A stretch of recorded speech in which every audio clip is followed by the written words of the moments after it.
Hello and welcome back to my YouTube channel. 400 million years. That's how long it is estimated that any number of different animals have been producing gastric acid in their stomachs. So when I'm talking about fish, reptiles, birds, amphibians, humans, mammals, we have all developed the ability to acidify our guts. And I'm not talking about a little bit of acidification. I'm talking about that the acid that's present in our guts is felt to be something like 3 million times stronger than any presence of a chemical that would be found in our bloodstream. So why is this? Clearly this must be pretty important. But yet, this important fact is offset by the big pharmaceutical industry in the United States, which is looking at a $4 billion a year industry that is producing medications such as Nexium, Prevacid, Prilosec, or some of the H2 blockers that are used to decrease stomach acid. Now, don't get me wrong. I think if someone's got an active ulcer or has really significant erosion from their stomach or in their esophagus, that this might be a valuable intervention if used in a very limited fashion. But there is some data coming out that is suggesting that the long-term use of proton pump inhibitors could be associated with some pretty significant clinical conditions. And I mean things like Alzheimer's disease, osteoporosis, and cardiovascular disease. My name's Scott Resnick. I'm a physician and I'm making these videos because I want to give you all the tools, tips, and techniques that I have shared with my patients over decades of experience to help to make the best decisions about your healthcare. I want to give you the tools you need to really turn around your health, take charge of your life, look and feel great. In an earlier video, what I did is I reviewed how the gut, to really help us to understand how it works, is best broken down into 3 distinct components. And I'll just review those briefly. So the first part of the gut really kind of starts in the brain, because when we think about eating, we start triggering some reflexes that allow us to begin to make increased levels of digestive enzymes. So what happens is the first part of the gut really goes from our brain, from our mouth, to our stomach. And once the food hits our stomach, where it can sit for a couple of hours, it begins to get acidified by hydrochloric acid. Now the hydrochloric acid is made in a cell type known as the parietal cells.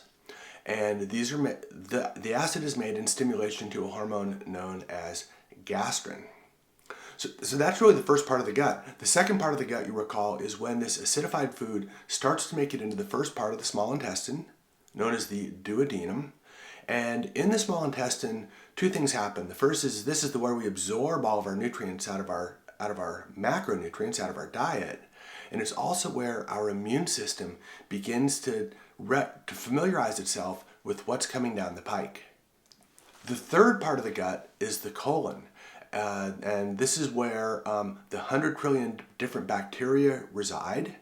And it's also where our body has an opportunity to make some final decisions about how much water we pull out of our stool.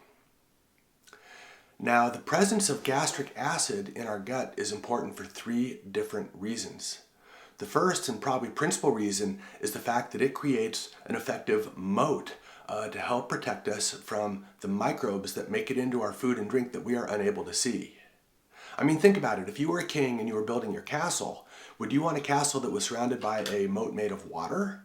Or would you want a moat that was surrounded by boiling hydrochloric acid? I know I'd probably pick the latter. Our body's the same way. So it turns out that we are in a constant, I don't want to say battle, it's more like a negotiation or a communication with all these different microbes that are present in the outside world. The problem is that we can't see them. So it's up to our immune system to recognize some of the bacteria, viruses, and parasites and yeast that make it into our guts. So the first and most important job for stomach acid is help to prevent us from taking in the wrong type of microbes into our body.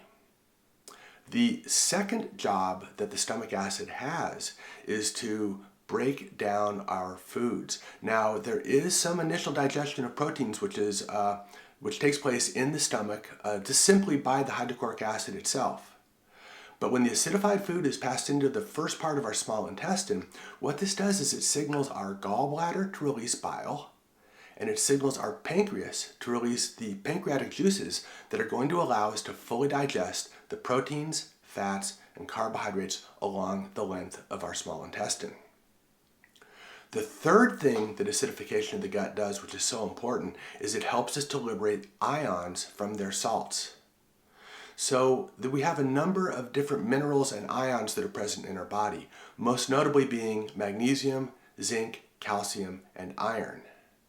Now, each of these come into our body in the form of a salt, and the hydrochloric acid in our stomachs allows us to break down these salts so that our bodies and all of our metabolic machinery can utilize these free ions. And let me tell you, these are important. I mean, iron is important for the production of every red blood cell in the body and for our ability to transport oxygen in our red blood cells.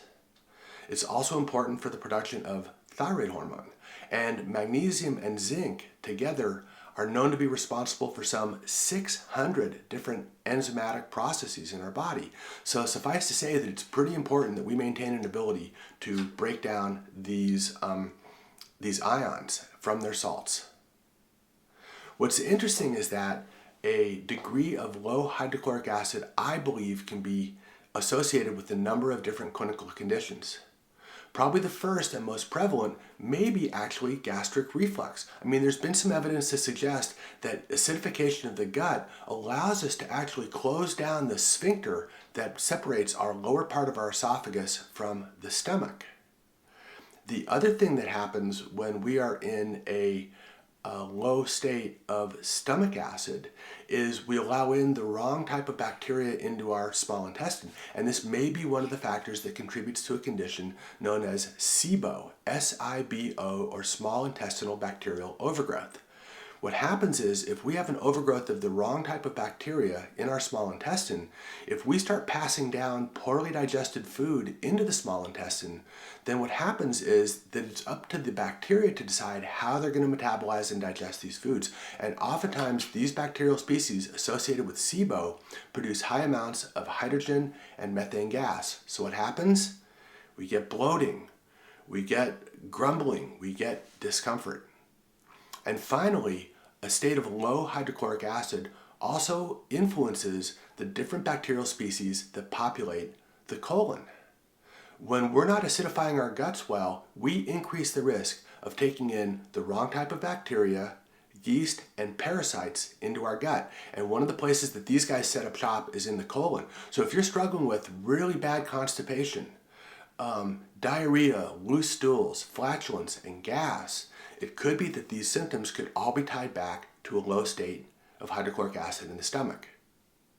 Now, the purpose of this video is not to go over the specific recommendations that I make for replacing these gastric solutions. I mean, clearly one of the most important things we need to do is to take time to eat and allow our brain to tell our body to prepare our body for this food with the production of gastrin and the bile and the pancreatic enzymes. Many people do benefit when we take a supplement that helps us to acidify the gut. And I think that this is one of the benefits that I think might be associated with apple cider vinegar. But the supplement that I like to use in my patients is something known as betaine or trimethylglycine.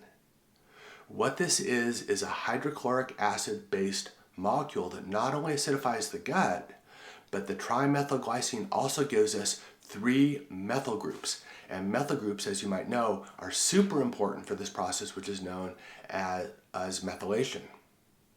Gastric acid production is so important for the body, and hopefully this video gave you some insight into why maintaining appropriate levels of gastric acid secretion are so important. Of course, if you like this video, like, comment, any comments I'll respond to personally. Be sure to subscribe, and of course, if you think there's value here, share it with your friends. Either way, I will see you next week in another video. Be well.